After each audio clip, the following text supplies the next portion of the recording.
பிள்ளை மட்டும் போட போட நல்லா திங்கிறல்ல மேன்னு கத்தி கத்தி பால் அப்படி கறந்தா தானே லிட்டர் கணக்கில் எங்கேருந்து நானே பிடுங்கிட்டு வந்து போட முடியும் சொல்லு பார்க்கலாம்.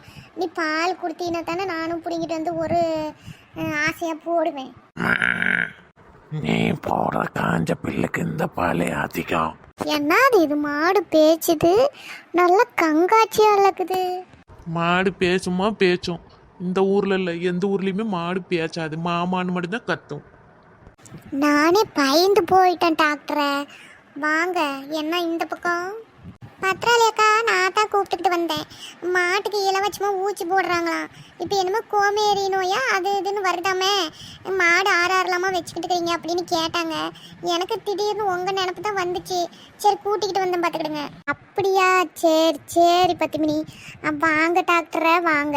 இந்த மாடு பார்த்தீங்கன்னா நல்லா பில்லு மட்டும் திங்குது, பொழுதுனிக்கும் போட்டாலும் தின்னுக்கிட்டே இருக்குது. கொஞ்சம் வவ்வர் குறைஞ்சிச்சுன்னா மேன்னு கத்தியே சலிக்குது. பால் பார்த்தீங்கன்னா 1 லிட்டரு 2 லிட்டர் தான் கறக்குது. என்னன்னு சத்தங்கூரி செக்கப் பண்ணி சொல்லுங்க. நல்லா பால் வர மாதிரி பார்த்து என்ன போடலான்னு சொல்லுங்க டாக்டரை. ஏம்மா, பால் வரத்துக்கெல்லாம் நல்லா பருத்தி கொட்டை, புண்ணாக்கு, தவிடு, பச்சை புல் அது இதுன்னு போட்டால் தானாக வருமா. வேற என்ன போய் மாட்டுக்கு ட்ரீட்மெண்ட்லாம் கிடையாது. உடம்பு சரியில்லைனா மட்டும்தான் ட்ரீட்மெண்ட்டு. நான் எங்கே போகிறது டாக்டரை? பச்சை புல்லுக்கு இந்த தட்டு தான் அறுத்து கூம்பு வச்சுக்கிறேன், காஞ்ச தட்டு. அதை தான் எடுத்து போடுறேன். நல்லா தின்னு தண்ணிலாம் குடிக்குது, பால் கறக்க மாட்டேங்குது. ஆமாம் டாக்டர் ஐயா, அக்காவும் ஒரு 2 வாரமாக அப்படி தான் சொல்லிக்கிட்டு இருக்கிறாங்க. பாலே சரியாக கறக்க மாட்டேங்குதுன்னு. அது என்னன்னு கொஞ்சம் பார்த்து செக்அப் பண்ணி 2 ஊசி கீச்சி தான் போட்டு கொடுங்க. மாட்டுக்கு எதுவும் விலை காமிச்சிக்கிட்டு இருக்கிறீங்களா? ஓ, மாட்டை வாங்குறதுக்கு வந்துக்கிறாரா டாக்டர் ஐயா? நீங்களே மாட்டை வச்சுக்கிறீங்களா? ஏட்டி நெட்டவள்ளி வாயை மூடுறி. அவர் மாட்டை சும்மா செக்அப் பண்ணுறதுக்கு வந்துக்கிறாங்க. அவங்கெல்லாம் போய் மாடு மேய்ப்பாங்க. அப்படியா, சரி. டாக்டரை, இந்த மாடு 2 நாளாக கழிச்சில் விட்டுக்கிட்டே இருக்குது. சாணி போடுறது கூட அள்ளிக்கிட்டு போனால் முறம் வச்சு வாரி ஊற்றிக்கிட்டு போகிறதாகுது. அது கொஞ்சம் கெட்டியாக சாணி போடுற மாதிரி என்னன்னு பார்த்து விடுங்க.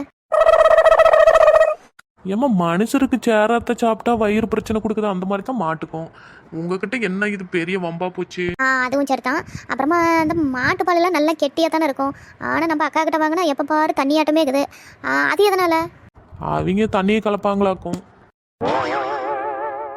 ஐயோ டாக்டரை, நான் தண்ணி கலக்கிறத நீர் பார்த்தீரா?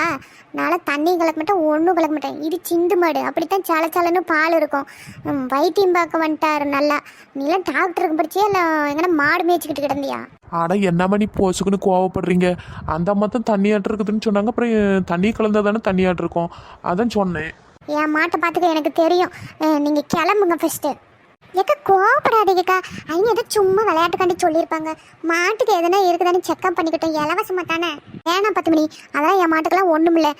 அவங்கள போக சொல்லு. நீ இந்த நெட்டவள்ளி வந்து நீ வாயை வச்சுக்கிட்டு சும்மா இருக்க மாட்டேன். அப்புறம் தேவையில்லாம நீ பிரச்சனை பண்ணி விட்டுட்டு இருக்கிறேன். எக்கோ நான் ஒன்றும் பண்ணலக்கோ, சும்மா காட்டி உண்மையை தானே கேட்டேன். உண்மையை சொன்ன பொய்யை சொன்னேன்னுக்கிட்டே வேலையை பார்த்துக்கிட்டு அசாம இரு. ஏம்மா, செக் பண்ணிட்டுமா கிளம்பட்டுமா? எனக்கு 1008 சோழி கிடக்கு, இன்னும் நிறைய மாடு பார்க்க வேண்டியிருக்கு. அடா அக்கா கோவத்துல சொல்லுறாங்க டாக்டரை, எனக்கு செக் பண்ணிட்டு போங்க. சரிம்மா, தள்ளி போமா அங்கிட்டு. நீங்கள் ஹவ் நல்லா சாப்பிடுது, அசப்படிக்குது, ஒன்றும் பிரச்சனை இல்லைம்மா. சும்மா ஒரு மாத்திரை மட்டும் எழுதி தரேன், அதை வாங்கி போடுங்க. அந்த அம்மா சொன்னாங்கல்ல மாடு கழிச்சல் விடுதுன்னு, அதெல்லாம் சரியா போயிடும். சரிங்க டாக்டரே. சரிம்மா, நான் வாரேன். என்னக்கா நீங்க ஊட்டாண்டியே வந்து இலவசமா செக்அப் பண்றது போய் வேணான்ட்டு இருக்கிறீங்க? அதுக்கு இல்லை 10 மணி, நான்லாம் ஒரு சொட்டு தண்ணி கலக்க மாட்டேன் பார்த்துக்க. என்ன போய் தண்ணி கலப்பாங்க அதை கலப்பாங்கன்னு சொல்லிக்கிட்டு அவங்க என்ன நேரில் பார்த்துட்டா சொல்கிறாங்க. சும்மா தான் இவ வாய் வச்சு சும்மா இருக்க மாட்டோமா கேட்டதுக்கு அவங்க சொல்கிறாங்க. டாக்டர்னா அப்படித்தாங்க பேசுவாங்க. அது என்னமோ போ, எனக்கு இந்த மாடு தண்ணி கலக்கிறதுன்னு சொல்லிவிட்டு சட்டுன்னு கோவம் வந்துடும் பார்த்துக்க. நம்ம கிட்ட வாங்குறீங்க எல்லாமே டீக்கு குழந்தை பாலுக்கு வாங்குறாங்களா? நம்மளுக்கு என்னமோ அது என்னமோ அந்த தண்ணி கலக்கிறதுக்கு மட்டும் மனசே வரதில்ல. அது எம்பிட்டு பணம் வந்தாலும் சரின்னு நான் சுத்தமான பாலாக கொடுத்துட்டுருக்குறேன். நம்மள ஒரு குறை சொல்லிவிட்டு கோவம் வருது 10 மணி. நானும் என்ன தான் பண்ணுறது? சரி விடுங்கக்கா, அது ஒன்றும் பரவாயில்ல. இந்த எருமை மாடு வந்தா பாரு, எங்கேருந்து வந்தால மனுஷனுக்கு கோவத்தை கிளப்பி விடுறதுக்குன்னே வந்திருப்பாளாட்டிருக்கு. இப்போ நான் என்ன பண்ணிட்டேன்னு இப்போ என் பக்கம் திரும்புறீங்க? இப்போ நான் சொன்னதுனால தானே ஏதோ செக்அப் பண்ணிட்டு மருந்தாச்சும் மாத்திரையாவது கொடுத்துட்டு போய்க்கிறாங்க. என்கிட்ட வம்புக்கு வரீங்க பாரு, அதான் நல்லதே சொல்லக்கூடாதுங்கிறது. ஆமா, நீ நல்லது சொல்லிட்டாலும் என்ன காலம் காத்தால சாணியில் வந்து நல்லா கெட்டி கெட்டியா இல்லாமல் தண்ணி ஆட்டுக்குது. நானும் மோண்டில் ஊற்றிக்கிட்டு போகிற மாதிரி ஆகிப்போச்சு. அதான் சொன்னேன். அடி போடி இவள. சரி வாங்க, எம்பிட்டு நேரம் இப்படி எங்கேயே நின்றுட்டே இருக்கிறது, காலெல்லாம் நோவுது. அப்படி போய் மரத்தடியில்னாச்சும் சத்தம் கூடி உட்காரலாம். போ 10 மணி நான் இருந்தா கொஞ்சம் 5-6 பில்லு போட்டு வாரேன். அந்தாண்ட தண்ணி பிடிச்சி கட்டிவிட்டு நெவல்ல. சரி சரி, நீ வாட்டி நெட்டவள்ளி, நாம போய் அங்கே உட்காந்துக்கிட்டுக்கலாம். ஆ